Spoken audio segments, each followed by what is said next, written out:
Did I never say that? Yeah, last time. Yeah. Then waqala unyaka kwahamba abaprofeti bonke nabapostoli bebeyisho lento. Maybe few of them ke but abanye bebese beqhubeka noma iwayini selizwakala libhitha. Okay, fine. Now umoya ngcwele kabuye ke ayisho lento athi we've got the number in the spirit.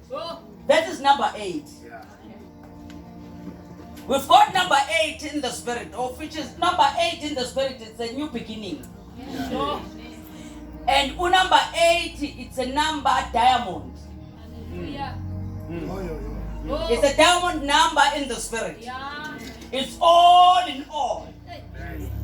Because sina silver, sina gold, sina bronze, sina 2, sina diamond. Kusho ukuthi into ebishoda uDiamond. Why we took so long singamtholanga uDiamond? It's because abantu bebengekho kuyiposition.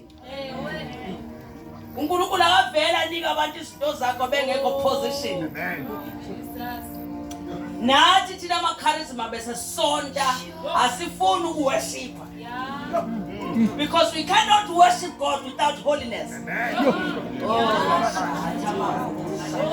So now into eshodile ngaphakathi kithini ubona ngathi sivimbela abangaphandle iholiness. Ngoba thina into esihluke ngayo ubungcwele.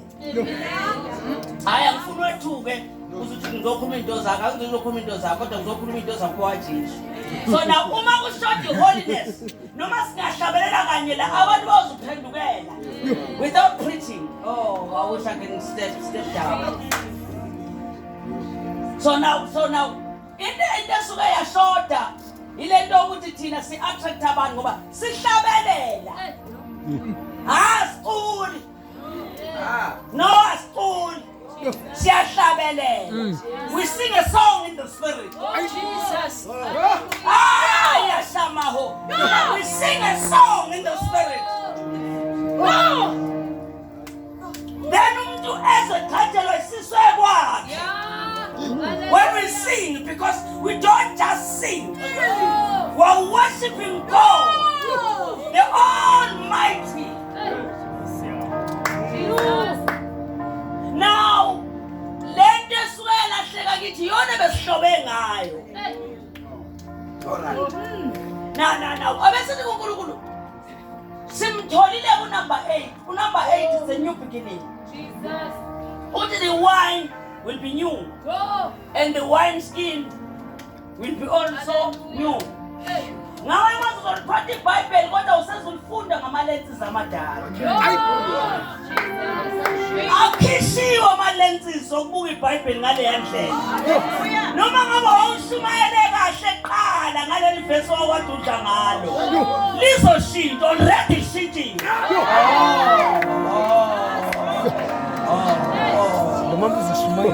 Ngoba ngizohamba ngikwazi kuma ndawonye iyangicinza lento iyangihlupha. Thank you ngiyabonga. And there's charisma. So uma thina ama charisma ilahleka into yobungcwele. Ilahleke Bishop wami ulahleke to serve under the ministry of the Holy Spirit.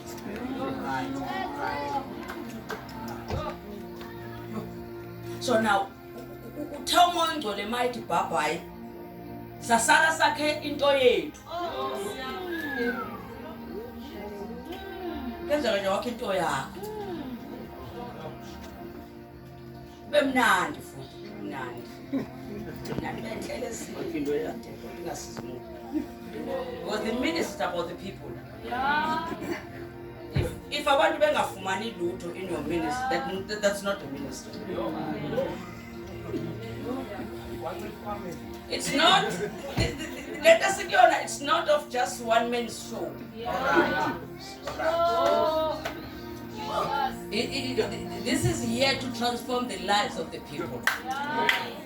People must be transformed. Yeah. People fanele babone bebuyelwa izinto ezalahleka.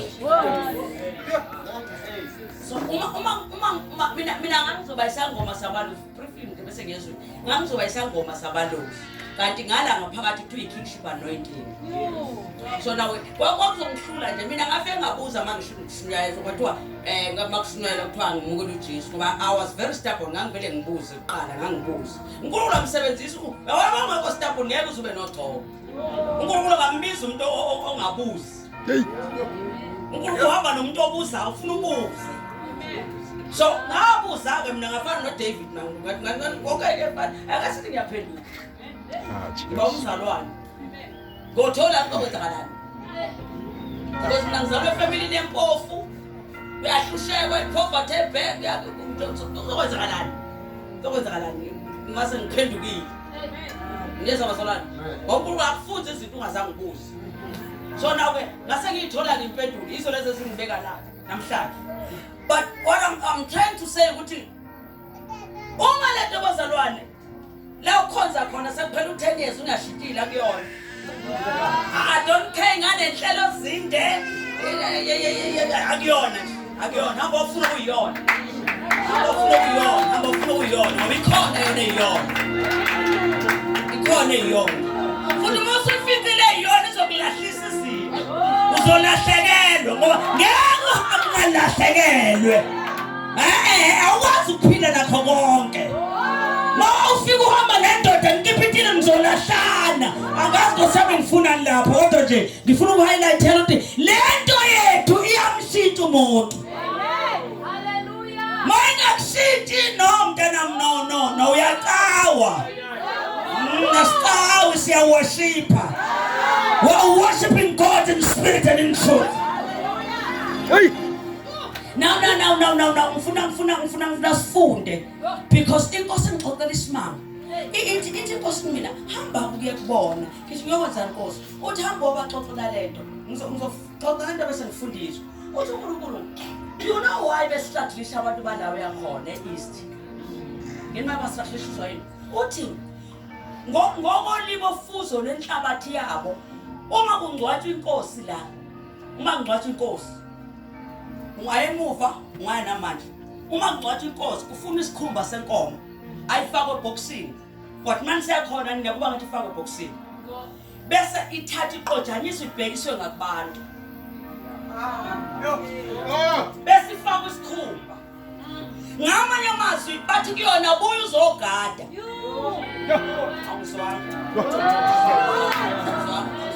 so lento yenzeka to a generation to another generation ingakho wena mawuqala umsebenzi kungaflarishi because inhliziyo zabantu benhlabathi yakhona zibopheke emuva angisho lento kunabefundisi abaningi ama-ministries abazovalwa theqa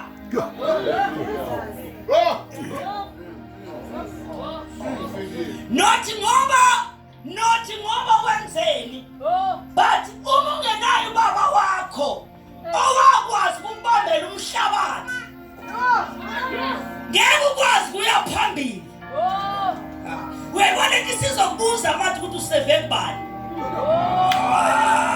ngoba lento ifosha mahathoma yahesa lento ifuna utata wakho bekhona ilwana kubambela zona ukuze uthi mawusufika wena ungabusabi nenkinga ngoba ubaba bayihambe 60 indodana fanele ihambe 100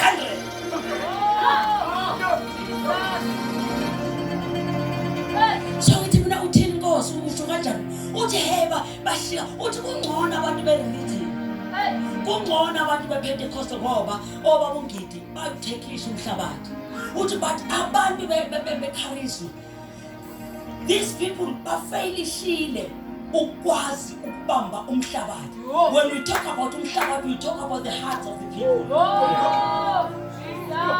niyabakhonzisa kodwa babadwebu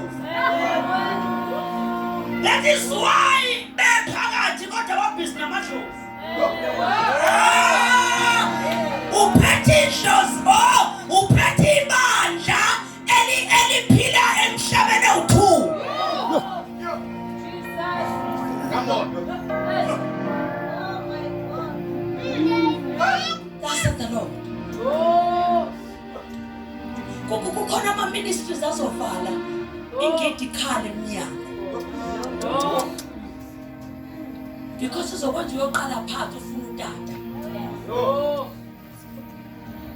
not talking about a colleague.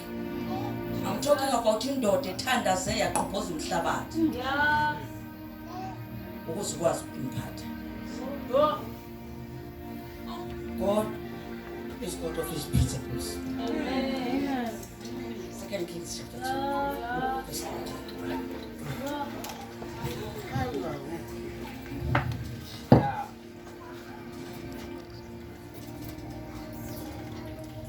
Khona angifundela.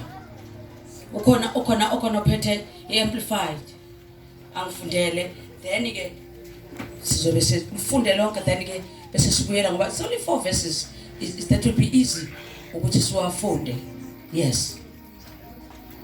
Chapter 2 verse 19. 2 Kings chapter 2 verse 19, 20 to 22. Fundel 19. Wamaku wena usifundela. Version it's okay. It will chaza kahle lento. Inkosi usisi ukufunda kwezilaya. Amen. Yes. Chapter 2 to verse 19. From And the man of the city said to Elisha, Behold,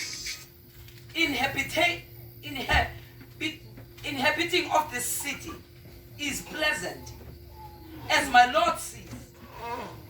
But the water is bad, and the locality causes miscarriage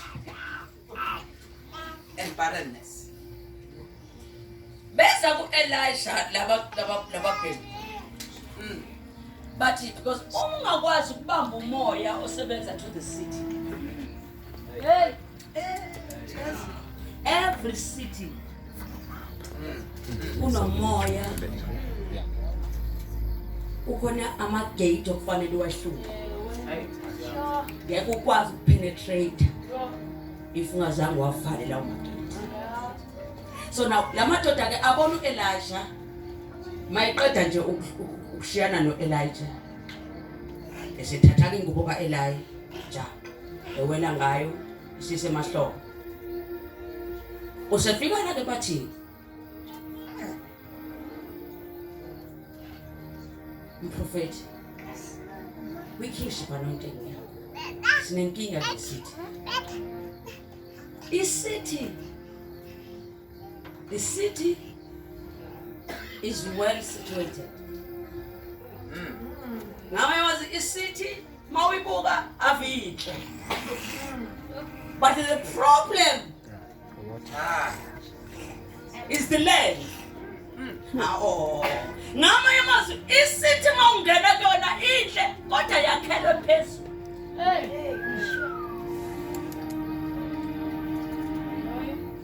The land is not right. It's causing the barrenness because the water, the problem is the water. Yeah. Are very bad. Lama daughter I work to pump top. What we to pump top? Ahlale phansi abheka inkingi ukuthi why sibe ne barrenness? Why sibe so unproductive? Why the land is so unproductive? We need to find the source. When Zagalan, I'm telling you,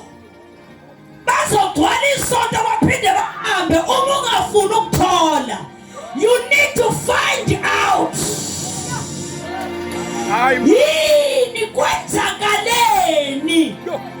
Only the anointing, only the mantle. The mantle order was no prayer. He called to the order. Only the mantle.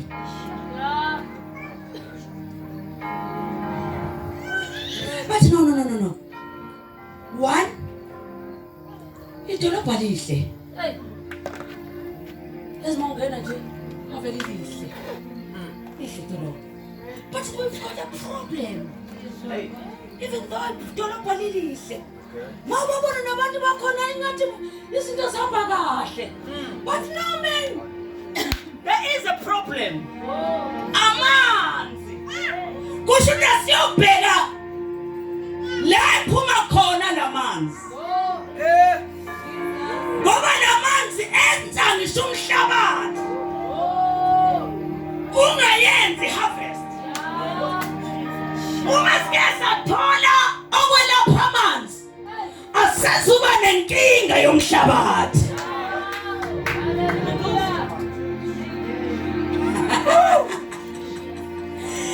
Then uthi Elisha funde mntodo funde baba. He said, bring me a new bowl. Lelela nithando zami.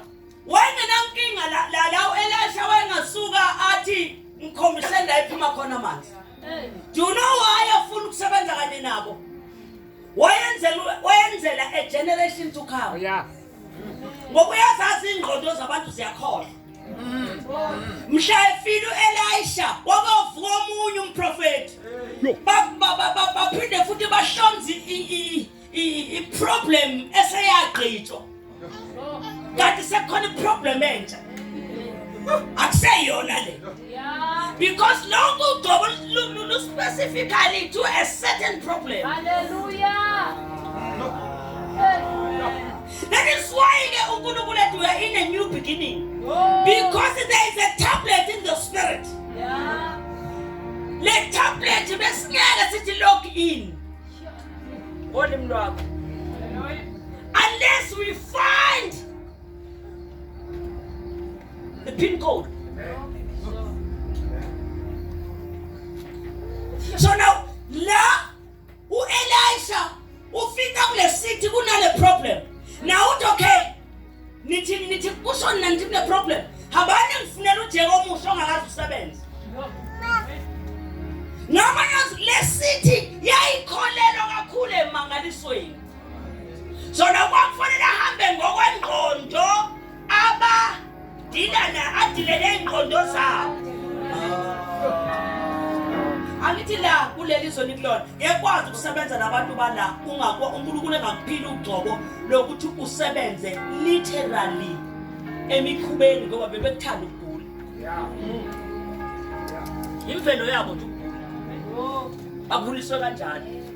So ugcobo mangakwazi ukutheklisha imvelo yabo bayosishulwa emvelweni yabo ngeke bakwazi ukuhamba. So la uthi uElisha la no nidipho kakhulu nini. So now ngilethela noJeke ningilethela uSawuli. So amazing ufuna ukwenza iswazi.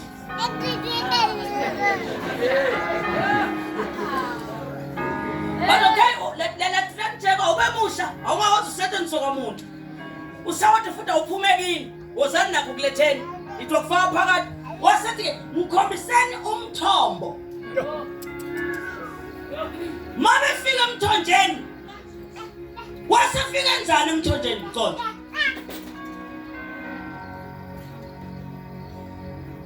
Bring me a new bowl and put the salt. Yes. Then Elisha went to the spring of the waters. Wayala.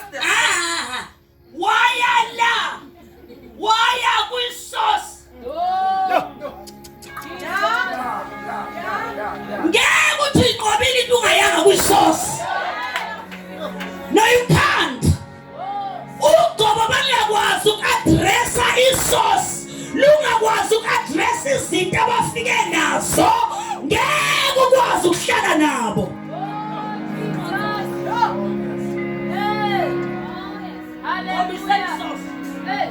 Because I want to deal with this once and for all.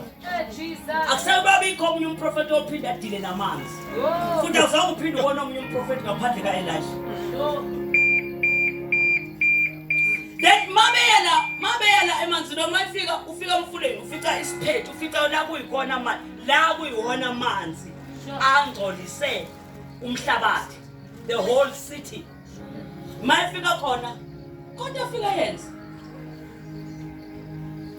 Went to the spring of the waters and cast the salt in it and said, thus says the Lord. I, not the salt. Kodwa Bishop. Bishop uthi akuthini eMike Bishop. Uthi Elisha, awona uSawuli noJeke ozokwelapha. Uyachaza is in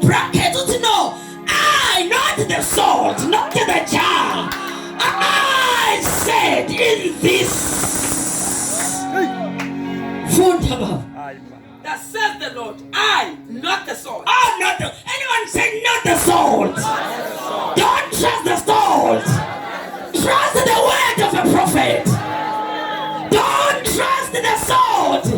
Forget about the jar. But trust the word of a prophet.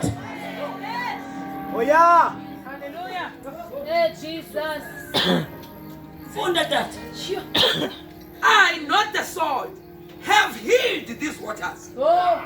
There shall not be any more death, miscarriage, or barrenness, or bereavement because of it. Oh my God. Can you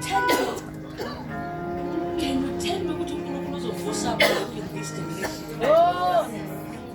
Abazothi mabethe ngithi Oh. akusewabikho umuntu ophinda udle kulo muthi ungaphinde futhi lo muthi uveza ama-fruit. Come on guys, come on. Akusewuphinde lo mhlabathi wenze i-barrenness. Awusawuphinde lamanzi enze lo mhlabathi enze kube nokufa. Kusho umprofeti, hayi man. Kushisi lo prophet under the authority of a voice of a prophet. Uthi akusayuphinde. Mina ngulifuni lelo gcobo odlalayo kulezi nsuku. But ngidinga ugcobo lizothi under my voice. Said Tamakanopala peseteketos Wokotamahata yabaseketa yabas Yetamahoya baseke yabasa Yona ndezodla ngayo umhlaba because kuphela abantu abakhombida ithule kuphela abantu abathulisa umlomo wezinto ey'hlupha abantu.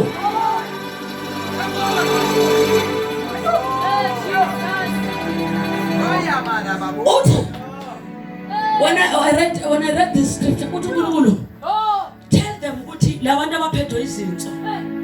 Yabona abantu abaphethwe izinto. Ziningi izinto kulezi insuku. uNkulunkulu tell them ukuthi uma ungathola izala endala.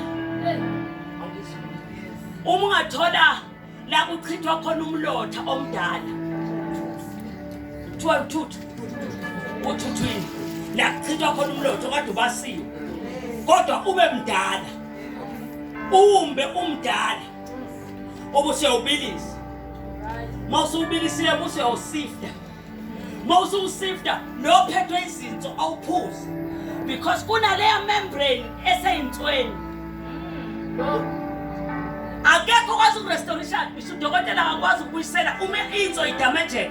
Akakwazi ukubuyisela leya membrane. Leya nto loose. Khona leya nto ewulwelwe esecobezelayo. Esentsweni. Uthi there's no doctor kwazi kwenza leyo. But ukhuni lune plasma. Hayi man.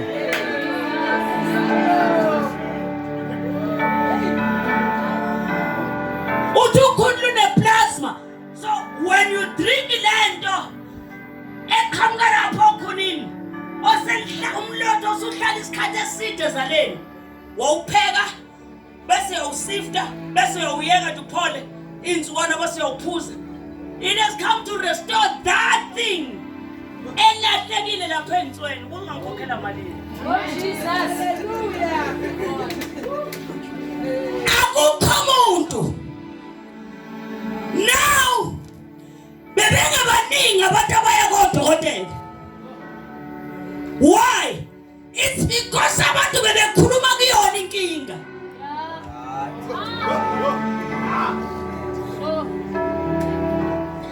Bebefike bathi akuseyubuye le nkinga ibe khona.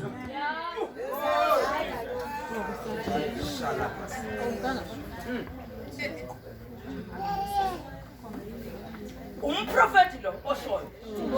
Uthi umprofeti akuseyubuye kube khona lawa manzi alolu hlobo kuleli dolobha. Ngamanye amazwi le nkinga siyadlula kuyona. Sesiwelela kokunye singakwazi. I'm here to say tonight. Le nkinga yokuthi niphathe abantu namhlanje ebusuku. Jesus. Yokuthi niphathe abantu abakude ne-altar. Hey. The problem ekhona la ukuthi uthi unebandla kanti unebandla elikude ne-altar lakho.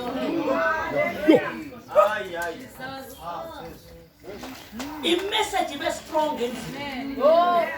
Umyalezo wendlu ube strong. But abantu bangawugwini umyalezo.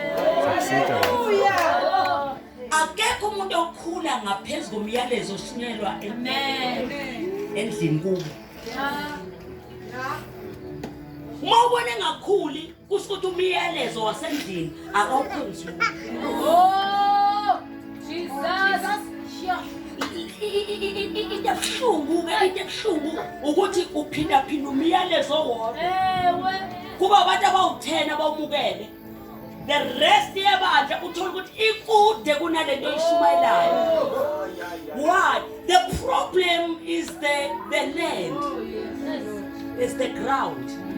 Because umhlaba upossesswe ilokho ukuthi kwathiwa bheka abantu. Oh, Jesus. Kusho ukuthi kunembuso emibili. Oh, maybe few people abazongezwa. Kanti akusho bonke abantu bangezwa. Kusho ukuthi kunombuso omibili ngaphandle ukuthi kunqanyulwe that mthombo. Owenza lawa manzi anza ukuthi umhlabathi ungenzi izithelo. Oh, Jesus. Hey. People are not productive because of loya mthombo. Because njobe isibongo sakaNgcambu. I'm making an example. Uphethe umuntu ongeyona word and work ministries. But in an exchange in the spirit, umuntu engene ebandleni kufanele in the spirit kwenzeke the exchange of the altars. Aphume kwesakuba isibongo angene under the anointing ukuze ugcobo lwendlu lukwazi kumsebenza.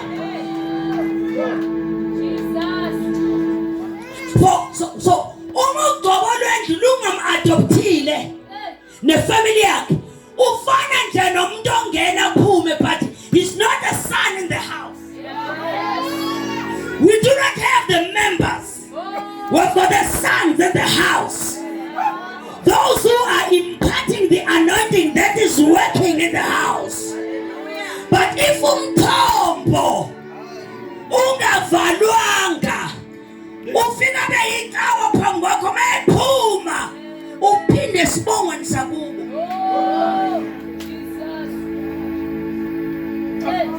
Abakaze noma inhlabathi ayikaze ngembone ephuma noma ngathi akasawenza amadlozi. Umsamo wabo ubusamazi ngoba akakazangene kulo msamo.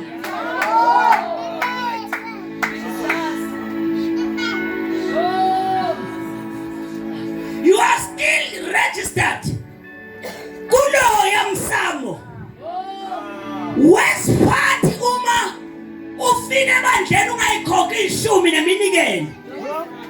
Ngoba ishumi neminikelo zivala i-altar endala.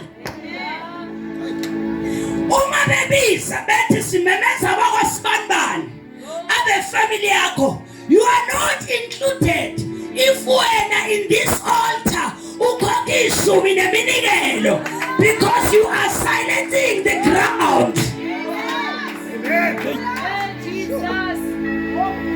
They can't trace you because the door is closed.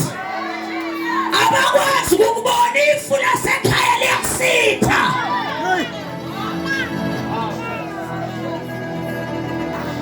Kodwa mawucawa, the anointing in the house cannot break the yoke.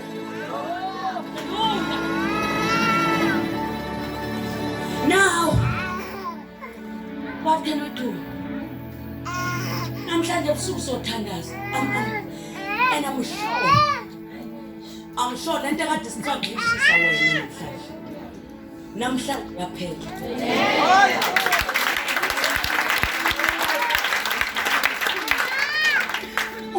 serious. Then when I close my eyes, I see inhlabathi. Nithi yini inhlabathi mayisuka phansi? Iphephe beye phezulu kanje. Umuntu lokho leyo nto isuka phansi iya phezulu. Iya phezulu uthi most of our ministries azovaleka umuntu wakhona angakhumbula ahamba afuna umsebenzi. It's already happening. Yes. It's already happening. Bayavala ade be powerful izolo bebeyitshela ba powerful izolo kanti imvula yokuqala ayikakayi emhlabathini ngoba ikhona lento ungazothi uthi sengiyayilontsha iministry uyilontsha after 6 months ngiyayilontsha iministry yami kanti ayikalontsha phezulu akuwena lontsha iministry uNkulunkulu omnikayo akukunika ipassword ngoba yonke iministry ine-password. You need to know the password of your ministry. No, i-password yakwazi ukutshela uma intshonto ngoba there is a satellite under the sea. You need to know when you pray, you don't pray like anybody else. Uma i-satellite ifuna umntshontsha i-password yebandla lakho awuthandazi urashada labakhasi ufike altar lena ukhonzela khona uwedwa ngekho amakholwa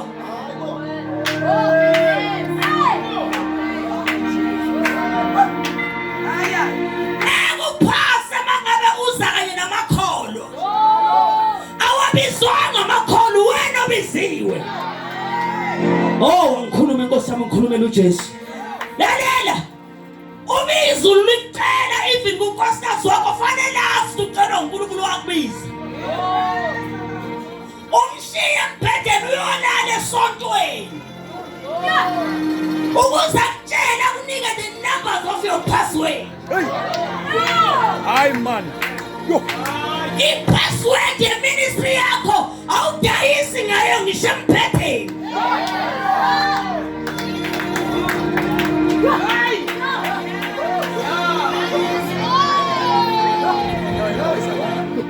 No one ozobuzwa ngeministry yakho ngaphandle kwakho. Not your children, not your wife, not your husband.